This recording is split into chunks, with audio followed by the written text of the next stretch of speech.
एक जमाने की बात है, एक पुरसुकून से गांव में जो सरसब्ज पहाड़ियों से घिरा हुआ था, एक छोटा सा चरवाहा लड़का रहता था।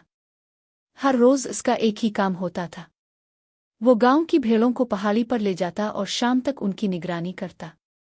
दिन गुजरते जाते और कुछ भी नया दिलचस्प नहीं होता था। भेड़ें आराम से घास खाती हुआ आहिस्ता आहिस्ता पहाड़ियों में बहती और लड़का बस बैठा रहता। कुछ ही दिनों में वो बहुत बूढ़ होने लगा। एक दोपहर अचानक इसके ज़हन में एक ख्याल आया।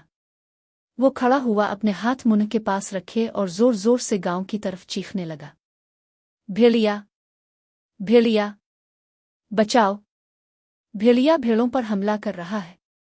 लड़के की चीख सुनकर गांव वाले फौरन अपने काम छोड़कर तेजी से पहाड़ी की तरफ दौड़ पड़े। लेकिन जब वो वहां पहुंचे तो वहां कोई भेड़िया नहीं था। भेड़ें आराम से घास खा रही थीं। और वो लड़का, वो जोर जोर से हंसने लगा। गांव वाले बहुत नाराज हुए। उन्होंने कहा, आइंदा कभी ऐसा झूठ मत बोलना। लेकिन लड़के को लोगों की तवज्जो अच्छी लगती थी। कुछ दिन बाद इसने दोबारा वही शरारत करने का फैसला किया। वो फिर जोर से चलाया, भेड़िया, भेड़िया, भेड़ों को बचाओ!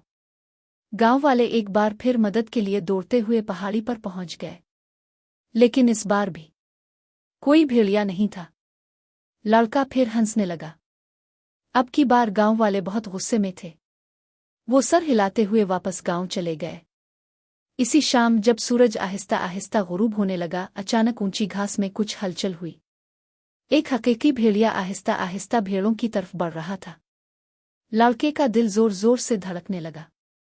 वो घबरा कर पूरी ताकत से चलाया, भेड़िया, भेड़िया, मदद करो! इस बार वाकई भेड़िया आया है। लेकिन गांव में कोई भी इसकी मदद के लिए नहीं आया। सबको लगा कि वो पहले की तरह फिर झूठ बोल रहा है। और इस बार भेड़िया भेड़ों पर हमला करके उन्हें पहाड़ियों में भगा ले गया।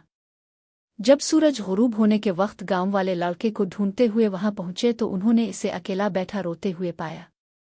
लड़का सिसकते हुए बोला, इस बार वाकई भेड़िया आया था। मैं सच कह रहा था।